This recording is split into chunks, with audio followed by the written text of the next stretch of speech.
Putin News Now.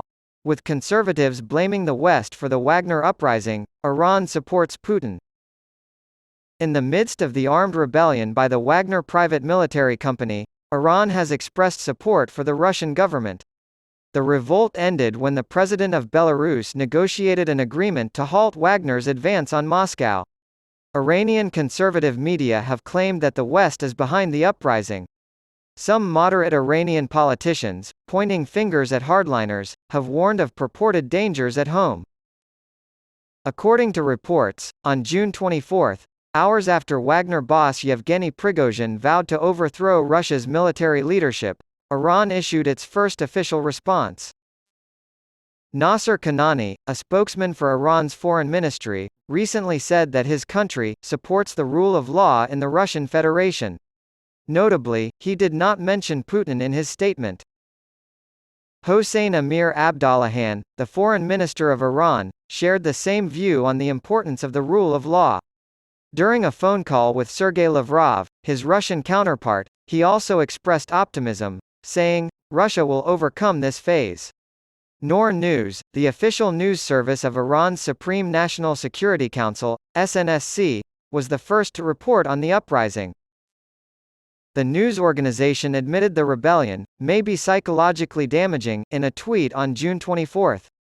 However, it argued that Wagner lacks the necessary strength to challenge the Russian army. Separately, Noor News claimed that Western hybrid warfare against Russia was to blame for the latter's plight during the uprising. According to the report, Wagner is being used by the West to weaken national unity and bring Moscow to its knees in the conflict in Ukraine. On June 23, news outlets with ties to the Islamic Revolutionary Guard Corps, IRGC, reported similarly negative views. According to Tasnim News agency, NATO planned and executed the uprising to compensate for Ukraine's failed counter-offensive against Russian forces. Extremist news organization Faz accused prominent reform media outlets in Iran of favoring Wagner in their reporting on the developments in Russia. Iranian commentators have also discussed the implications of Wagner's revolt for Putin. Ahmad Zidabadi, a political analyst who advocates for reform, claims that the Russian president learned his lesson about the dangers of relying on mercenaries. The military strength of Russia in Ukraine will be weakened, he said, because of the failed rebellion. Zidabadi also suggested that Putin could use Wagner's betrayal as an excuse to reach an accommodation with Ukraine. Iran's former ambassador to the USSR, Nematollah Azadi, has said that the uprising could give Ukraine a strategic advantage in the war. Azadi contended that Putin, very likely, would have to lie to the Russian people about his accomplishments in order to end the invasion of Ukraine.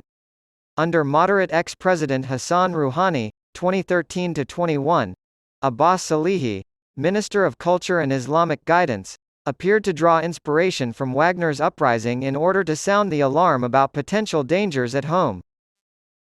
As Salehi put it on Twitter, the outlaw fire at will crowd will one day draw their weapons on the internal front.